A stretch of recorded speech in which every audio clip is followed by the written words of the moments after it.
Hello everyone. Today I will be telling a story about my son Kendall, who's 10.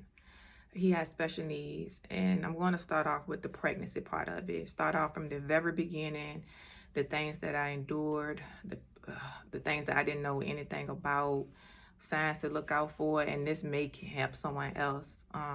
For some reason, I feel compelled to tell his story, to tell the beginning to the progress of where we at right now. So me being pregnant, I had him when I was 25.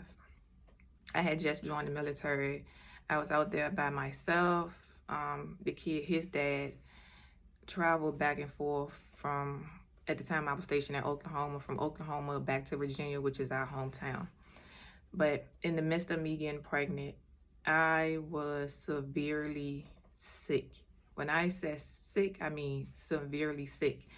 I did not eat anything until I was almost 8 months. And when I did, when I was able to eat, I could only eat steak and noodles. That was the only thing I could keep down, and milk. I was not able to drink water because the texture of it was just horrible. I went to the doctor. Every time I went to the doctor, I was losing weight. Only thing I was gaining was pounds was from him. But I was already skinny, naturally skinny. Me being in the military and working out, was still sick. Still had to go to work. Still had to go to PT. Still just fight through it. But I was losing weight. I smelled every single thing. The heightened sense of smell was so bad. I could smell what the person downstairs was cooking, and I would get sick and I would vomit. I could only chew on like peppermints, and that was it. Other than that, I didn't eat. I didn't drink. I continuously went to the hospital. It was like, oh, it's normal, moms get sick. It was like a wristband. I think it's called, I forgot what it's called, but it's a band that you put on you, and it's supposed to control the nausea. That did not work. Peppermints was the only thing that I could keep in my mouth that didn't make me nauseous. But I'll be at work, and I was working in the motor pool, but they moved me to the office, and I just be on the bathroom floor just throwing up. Absolutely, positively nothing, because there was nothing on my stomach. So it was like the stomach acid part of it was coming up. So me being pregnant, that was like the worst. I slept most of the time. I did not eat. I had no family, no friends there to be there with me throughout the duration of me being pregnant. At the almost ending part of my pregnancy, I did have like 4 to 5 friends, and they'll help me take like water upstairs and things like that, and come check on me periodically here and there. But I was like just so depressed. And one time, I think when I was probably like almost 3 months or 3 months, some within that time frame, the dad ended up coming back. He had asked me, he was like, do you want to like have an abortion? Because I was just going through the motions. But me personally, I can't do that.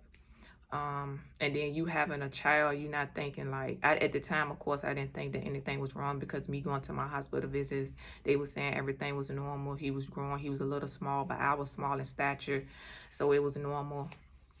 But he asked me if I wanted to have an abortion, and I was like, no. Even though I was going, like, I have 2 other kids besides Kendall, and I was sick with them both, but it does not compare to what I endured with him, and not being able to eat anything that's actually stayed on my stomach until I was almost 8 months, or me going outside, me doing any type of activities without throwing up, without having a headache. Like one time I had the most worst headache in the world. Everything around me was spinning around. I felt dizzy. I was just nauseated. I went to the hospital. They said it was normal. I was going to the hospital on post.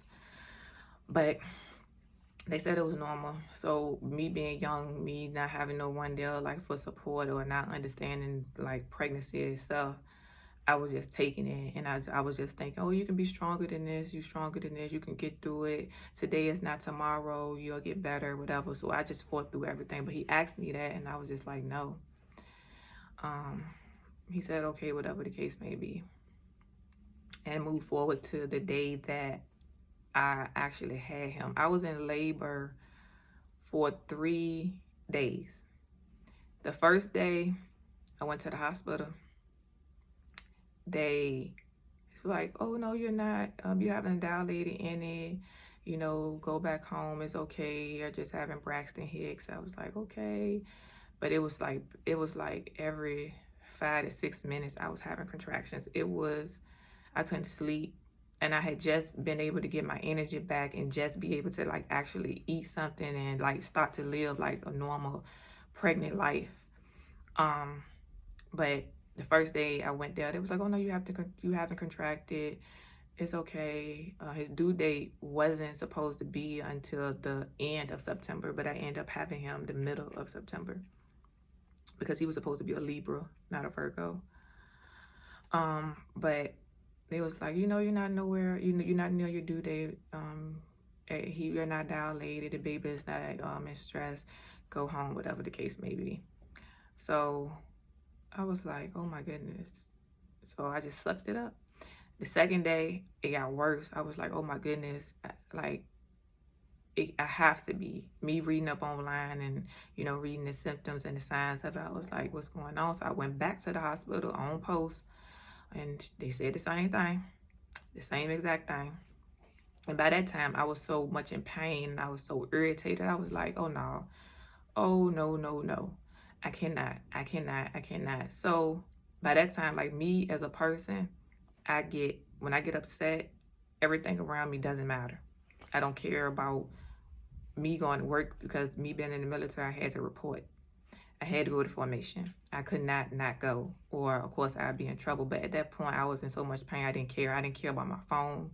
I didn't care about anything around me. And then I felt I was alone. I was doing it by myself. So it was just so much. And at the time, his dad was there, but in Oklahoma, in Lawton, Oklahoma, it's like little casino. So it was like he'll spend most of his time at nights there, and he had came back, like during the ending time of my pregnancy, I guess, to be there when I had birth.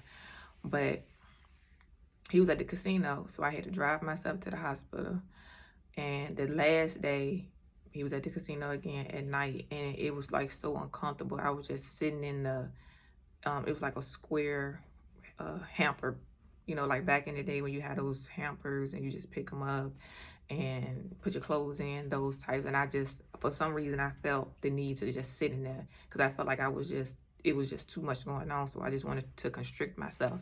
So I sat in there, and it did alleviate some of the pain for a little bit. And I was like, I got to go back to the hospital. So I went back to the hospital. But at this time, I could not move. I couldn't even get myself to walk down the steps. So I had called him, and I was like, I'm in pain and I need help going to the hospital, whatever. So he came back from the casino. Everything is close by, literally. Everything is like 5 minutes away from each other. So I couldn't go to the hospital by where I lived at, so I had to go back on post. And so we went on post, and they was like, well, you haven't dilated, but I was like, I can't breathe. I said, I cannot leave. I said, I've been going through this pain for 3 days. So they ended up breaking my water and inducing me. And all I remember is I seen an oxygen max on me, and it was, calling the doctors in, and I was in and out. And they was like, he's coming. But I felt like personally I wasn't supposed to have him vaginally, because I was already small in stature. I had already lost so much weight. I was already, in my mind, in labor for 3 days. And I felt like my vaginal canal was just too small for him to like get through. So it restricted. He was in distress because I was literally in pain for 3 whole days, contracting back to back. So I had oxygen. They said his oxygen was blue. When he came out, his lips was purple. He was like a purplish color and tone when he came out.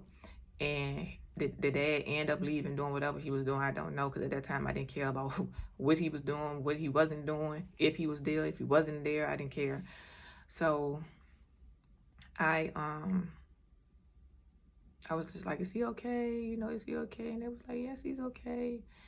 And he was 5'13", which is kind of small because his dad is like really tall, and I'm 5'6". So I was just like, okay, but I understood it because I didn't eat that much, and I wasn't able to hold any vitamins down or anything like that, so I wasn't able to take prenatals. So we had him, we went home. And I'm going to stop it here, and I'm going to do another video in regards to the onset of before I found out what he had.